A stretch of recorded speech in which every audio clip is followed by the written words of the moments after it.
Hello there, welcome to the Saroy channel, wherever you are in the world. Thank you so very much for joining me this evening, and I hope I find you in really good form, sending loads of love to each and every one of you, and hope you're doing fabulously well. But before we get started with tonight's story, don't forget to subscribe to the channel, click the notification bell and the thumbs up. And don't forget to also get that lovely warm cup of cocoa because you're going to need it for the story tonight. So let's get started. Dear Sarah and all your lovely listeners, my name is Cale and my Bigfoot encounter happened to me in 1989 when I was a young boy of only 12 years old. I grew up in the university town of Eugene, a beautiful part of Oregon that is nestled in the valley and is surrounded by dreamy forests of tall, majestic, towering trees, silvery lakes, and the most idyllic, panoramic, exquisite views. The town itself is full of bicycles parked everywhere, on sidewalks and under large trees, because of the local university and all the students that live in the area. Our town is well renowned for the arts and has an artistic flair and feel about it, with the quaint shops and charming little coffee shops. My mother was a local artist at the time, and my dad a university professor at the University of Oregon. Quite literally, we have the best of everything in this part of the world, which is why I would never live anywhere else in the entire universe. We are quite literally a quick drive from the exquisite Pacific Ocean, with its masterful, huge foaming white breakers, rugged outcrops and superb sandy beaches. And then to the east and west, we have the pyramid-shaped mountains and the emerald green forests of the Cascade Range. Also on the plus side, I would describe our winter and summer temperatures here as really rather moderate, as winter low temperatures are possibly in the 30s, and high summer temperatures are in the 80s, which for me I personally like, because I'm not a big fan of intense heat or excessive extreme cold. We have so many areas in Eugene from the outdoor enthusiast to explore, like hiking trails and paths, and there are mountains to climb and opportunities for fishing, camping and even skiing. If you're a foodie, Eugene has everything to offer, from fine dining with chefs producing masterful French cuisine, and then the food trucks here that are always a huge hit for the university students because the food is delicious, tasty, but cheap and fast. I grew up in a very traditional looking white house with a grey slate roof, manicured lawns, fenced-in backyard in a prime location close to the university. I grew up with my brother Titus, who was 13 at the time, and my mother and dad, and we had an idyllic childhood riding our bicycles in the area, throwing bread for the ducks in the lake, and going hiking, camping and exploring in the woods. It was a fabulous lifestyle. My story begins when one day after my brother and I had returned from school and my mother was preparing a snack for us in the kitchen, suddenly we heard a knock at the door, and my brother and I heard my mother talking to a young girl at the front door, and then she welcomed this strange woman into our home. I noticed that she was a very pretty girl with long blonde hair and blue eyes. My mother immediately told my brother and I to go to our bedrooms while she bustled around the kitchen making coffee for her guest. The strange, mysterious young woman who sat at the kitchen table was twiddling her thumbs very nervously and looking around the kitchen awkwardly, taking everything in with a keen, interested look. My brother and I were so curious because it was not every day that a pretty young girl came to visit us, and we were very eager to know who she was and why she was randomly visiting my mother like this just out of the blue. I wonder what she wants, I said to Titus. I'm going to find out, I told him. I'll fill you in with the details, unless, of course, she's just wanting to be sponsored for a charity run. I tiptoed through the passage and stood behind a pillar in the open-plan kitchen area, where I knew I would not be observed. What is this about? I heard my mother say. I'm Anna, by the way. Yes, I know who you are. Edward has told me all about you. I'm Gillian. You know my husband, I heard my mother saying, sounding rather surprised. Yes, I know him very, very well, if you know what I mean, the girl insinuated, looking at my mum with an intense expression on her face. No, I heard my mother say. Sorry, but I don't know what you mean. Please elaborate. Your husband and I have been having a steamy affair, she said, with a rather joyful tone to her voice. In that moment you could have cut the silence with a knife. In that second I was so sick to my stomach with nausea and disgust. My father, The man I aspired and looked up to as a man of such integrity and honour had now fallen down the ladder of my high estimations. This was not possible, I thought. My father would never do this to my mother. He loved the bones of her, and she was his world. Furthermore, he was always telling her that, and they were very much in love. None of this made any sense whatsoever. What on earth was going on? I heard my mother gasping. "You're having an affair with my husband," she repeated, rolling the words at the back of her tongue as if trying to decipher what they actually meant. "But you're so young. You're only a kid. How long has this been going on?" "For 2 months," said the girl. "I'm one of his students, and by the way, I'm not a kid," she said defensively. "I think you are, and you're very young, I assure you." "My husband isn't the type to have an affair," she said. "He would never jeopardize his job at the university." "But more to the point, why are you telling me this?" asked my mother. "Because your stupid husband does not want to leave you, nor does he want to leave your kids," she snapped. "But I think once you know what's going on with your husband, you'll want to leave him. I'm sure of that." "I would never leave my husband," my mother snapped. "Never, never. Never. Now get out of here," she demanded. I had never ever heard my mother raise her voice to anyone before, and I could hear the young woman scamper away. "I'll make sure he leaves you," she called out, as the front door was slammed behind her. "Just you watch me. See if I don't." I stood there in absolute horror as I watched my mother pacing up and down the kitchen with such a horrified look on her face, and she seemed to be crying. I raced back to my bedroom to tell my brother everything that I had just heard.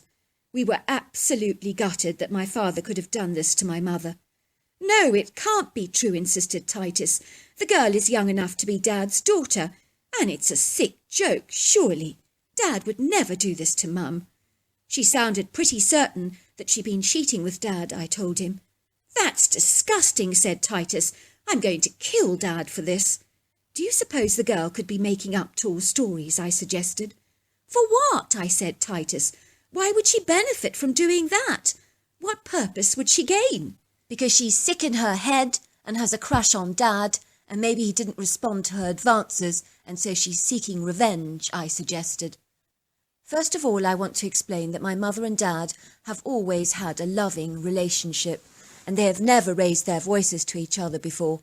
And neither of us had any idea whether my mother had actually confronted my dad about the strange girl's allegations of an affair. Surprisingly enough, my brother and I held our tongues about what we'd witnessed, as we didn't want to throw accusations at my dad until we really knew what was going on.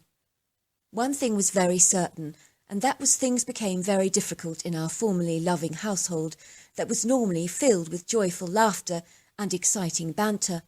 Not anymore. I think our parents tried to pretend that things were normal, but the silence in our home was deafening, and I could see my mother was never ever smiling, and was so emotionally distant and disconnected with my father. And if he reached out to so much as touch her in a loving way, she would physically push him away with a look of disgusted revulsion on her face. Any conversations that were ever articulated around the dinner table revolved around us with questions like, "How was netball today? And did you finish your math homework? And please will you pass the pepper?" I would notice this very sad look in my dad's despairing blue eyes, and it would seem that my father's formal ravenous appetite had all but reduced to that of a sparrow, and my mother would go through the motions of eating, but she would just play with her food and look down on her dinner plate with an aggrieved look on her face. Another bizarre thing happened around our home, and that was my mother's cheerful artwork took on an ominously dark turn, and all her paintings became dark, oppressive and sinister-looking, painted in blazing colours of reds and blacks. And they were creepy and horrible, which I know now was an expression of the inner turmoil and anger that she was feeling at the time, that was being expressed on the canvas. Put it this way, the work was good if you're into the occult and like dramatic, depressingly heinous, ugly work. And when my father saw her latest artwork, I actually heard him gasp and say, "What the heck?" One evening when my mother and dad were sitting down at the table for dinner, she announced that my brother and I would be going to boarding school for a while. I knew at once that our parents wanted us out of the house because of their tumultuous marriage, and they didn't want us to be eyewitness to their angry outbursts. "I'm not going," I protested. "I don't want to go to boarding school." "Neither do I," snapped Titus. "I refuse to go. I like being at home. Why do you want to send us away anyway? Don't you love us any more?"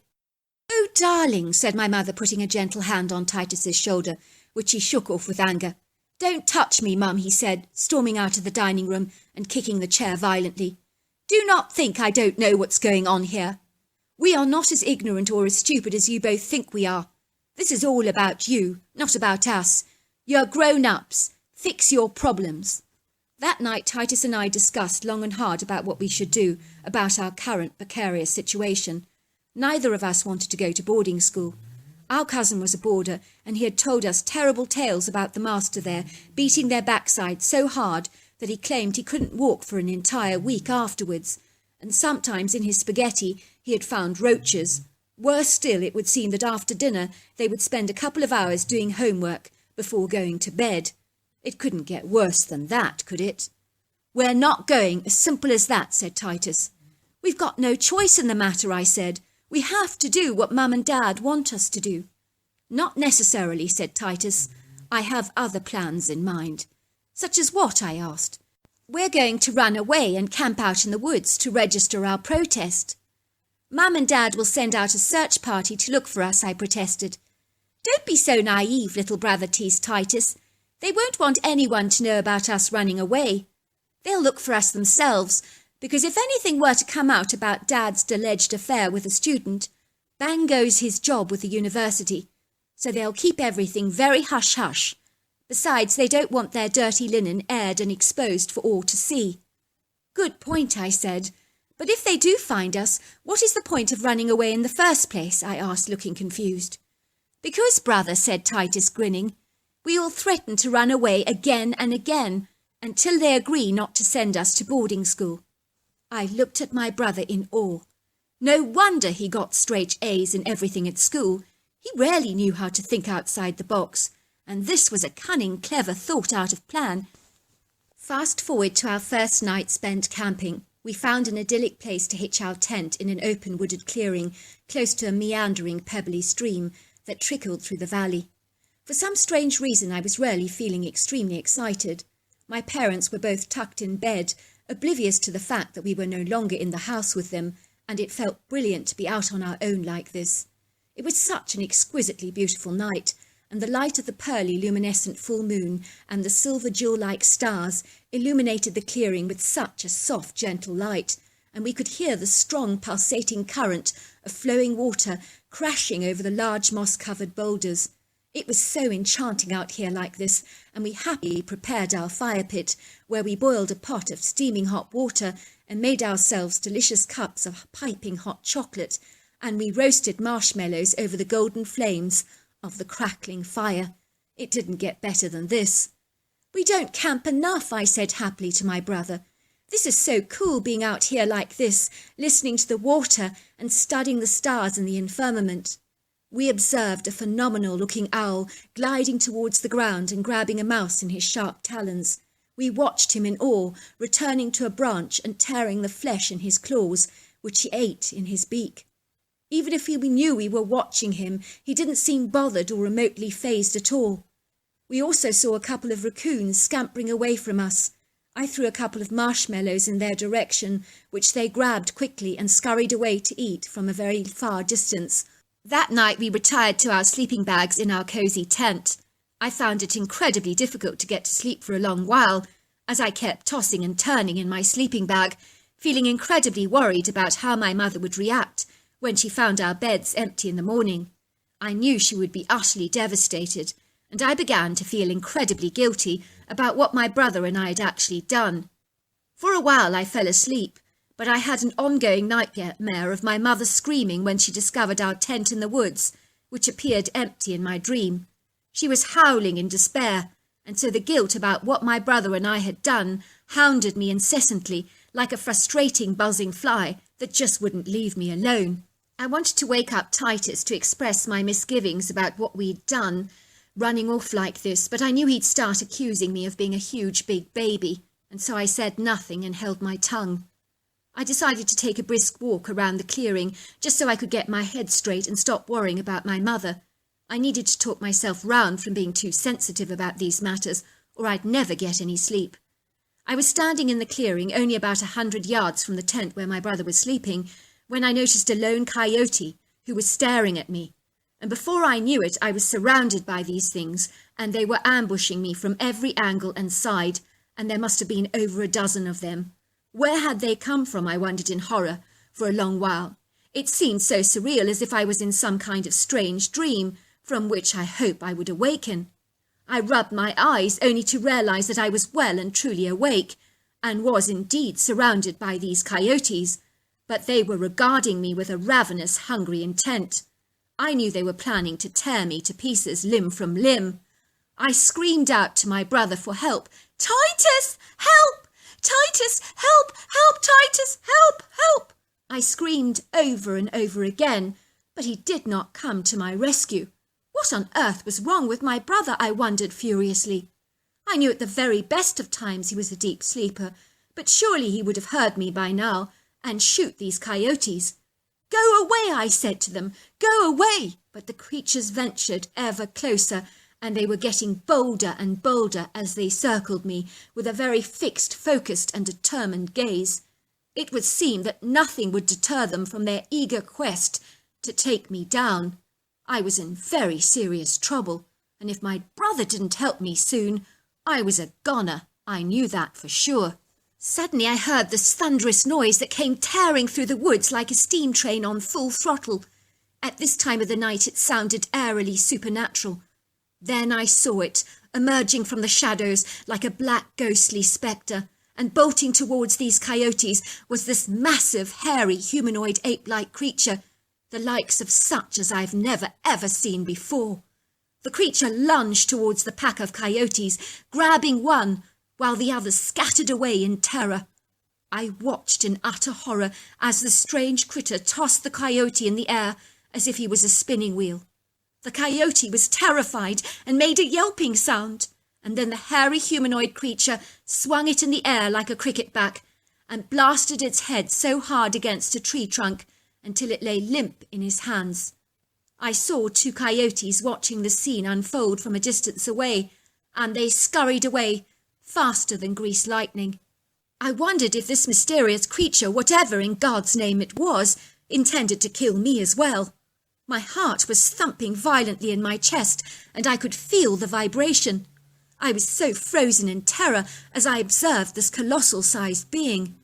It was light enough to get a good view of the creature, but not light enough to give you intricate details about his appearance. But I do know this. The critter had to be male because he had a powerful, assertive male energy and a dominant, imposing demeanour. I'd say he was about 1,000 pounds, 9 foot tall and 4 foot wide, and his dark silhouette was distinctly humanoid, but there were aspects of his anatomy that reminded me of a great ape. It was a thick, muscular, burly giant. It had much longer arms than a human would have, and was covered in long flowing hair, which appeared to be very dark, but I couldn't detect the exact colour or shade. It had a cone-shaped, very distinctive head, and deep-set eyes that gave off a rather menacing red eye-shine, which was exceedingly intimidating. The creature looked at me for a second, then tossed the dead coyote onto the ground, as if it was disgusting, and then he glided away into the woods with a seamless grace. It was in that moment that I realised that this strange, curious creature, which I now know to be a Bigfoot, had actually answered my screams and saved my life. I was amazed. I was also surprised that it didn't take the coyote off with him to eat, but I really got the sense that the creature did not like these coyotes. For some reason they got on his nerves, and he despised them, so I imagined eating them was not up his alley. I rushed into my tent and tried to wake up my brother, who grumbled in irritation as I woke him up. "I was just dreaming about you," he said to me. "You were screaming for my help, and I came to your rescue." "That was me," I said, "and it wasn't a dream, and that's the problem. You didn't come to my rescue. I was in trouble. I called out for help, and you failed to respond. I could have been eaten alive by coyotes tonight if it hadn't been for a colossal ape-like creature. I proceeded to tell my brother exactly what had transpired, but he didn't believe a word of it. "Stop talking nonsense, brother," he said. "Your imagination is playing tricks on you. You were clearly also dreaming." I was soon to learn that no one was to believe my story, so I decided from that moment on to keep my mouth firmly shut. It would seem that my brother's strategy about camping out in the woods to prevent us from going to boarding school invariably did the trick. And better than that, the sheer horror of finding my brother and I missing literally brought my mother and dad together as a forceful team, determined to find us without involving the police. I'm glad to inform you that we did confront my parents about the allegations of my dad having an affair with this young girl called Gillian, and it turned out that Gillian had thrown herself at my dad and he had rejected her advances, so she made up the affair to get her revenge, and we were to find out later that she had tried this trick on multiple college professors and had subsequently visited their wives, as she had done my mother. I think she enjoyed being a wolf among the pigeons and causing trouble wherever she went. They said it was because she was miserable and wanted everybody else to feel as miserable as she did. My father described Gillian as a vindictive marriage wrecker of the worst possible kind, especially because she was lying through her teeth in every case, apart from one professor who sadly did fall for her advances, which ultimately destroyed his reputation, career and marriage, which had been her vindictive intention all along. I learnt that my father was very upset that my mother had believed in the false allegations in the very first place, so in the end things turned out very well for our entire family, and on cue again there was joyful laughter and cheerful banter in our home again. So there you are. That's my story. Thank you so very much for that incredible encounter. Until next time, goodbye and good night.